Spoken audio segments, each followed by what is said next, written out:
कवितेचं शीर्षक आहे एवढं लक्षात ठेवा. एवढं लक्षात ठेवा. उंची न आपुले वाढते फारसी वाटून हेवा, श्रेय ज्यांचे त्यास द्यावे एवढं लक्षात ठेवा. ती पूर्वजांची थोरवी त्या पूर्वजांना गौरवी, ती न कामी आपुल्या एवढं लक्षात ठेवा. जाणते जे सांगती ते ऐकून घ्यावे सदा, मात्र तीही माणसे एवढं लक्षात ठेवा. चिंता जगी या सर्वथा कोणा न येई टाळता, उद्योग चिंता घालवी एवढं लक्षात ठेवा. विश्वास ठेवावाच लागे व्यवहार चाले त्यावरी, सीमा तयाला पाहिजे एवढं लक्षात ठेवा. दुपटीने देतसे जो ज्ञान आपण घेतलेले, तो गुरूंचे पांग फेडी एवढे लक्षात ठेवा. माणसाला शोभणारे युद्ध माणसाला शोभणारे युद्ध एकच या जगी, त्याने स्वतःला जिंकणे एवढे लक्षात ठेवा.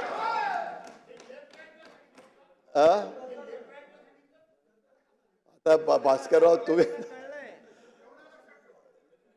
अध्यक्ष महोदय, खरं तर ह्याच्यामध्ये बऱ्याच जणांनी माझ्यावर टीका केलेली आहे.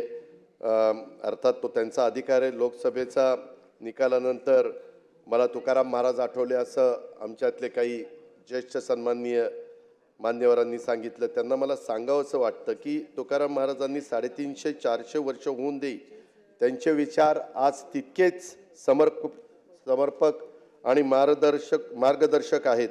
प्रसंगी कासेची लंगोटी देण्याची आणि नाठाळांच्या माती काठी हाणण्याची ताकद ठेवणारे ते संत होते. तुकाराम महाराज विद्रोही संत होते. त्यांचं आणि आमचं वर्षानुवर्षाचं नातं आहे. आषाढी वारीत तुकाराम महाराजांनी पालखी बारामतीतनं जाते, पालखीचा बारामतीत एक दिवस मुक्काम असतो. आमच्या काटेवाडीत मेंढ्यांचं गोल रिंगण करून पालखीचं स्वागत आम्ही करतो. त्यामुळे तुकाराम महाराजांना आम्हाला नवे नाहीत, ते आमच्या विचारात आहेत, ते आमच्या श्वासात आहेत, ते आमच्या ध्यासात आहेत, ते आमच्या रक्तात आहेत. तुकाराम महाराज आम्हाला आठवावे लागत नाहीत. लोकसभा येतील जातील, साहजिकच आहे. कुणालाही जर चांगलं यश मिळालं तर आनंद वाटतो. तुम्हाला तो आज वाटतोय ते मी काही नाकारत नाही. परंतु विधानसभेत पण तशा प्रकारचा अनुभव येतील जातील. परंतु तुकाराम महाराज त्यांचे विद्रोही विचार कायम आमच्या सोबत आहेत. तुकाराम महाराजांसोबत संत सोपान काका आणि संत जगनाडे महाराज यांच्या पालख्या सुद्धा माझ्या बारामतीतनं जातात आणि त्यांच्या आणि इतर संत महात्म्यांचे संस्कारही आमच्यावर आहेत. त्यामुळं तुम्ही केलेल्या आरोपात तथ्य नाही एवढंच मला त्या ठिकाणी सांगायचं आहे.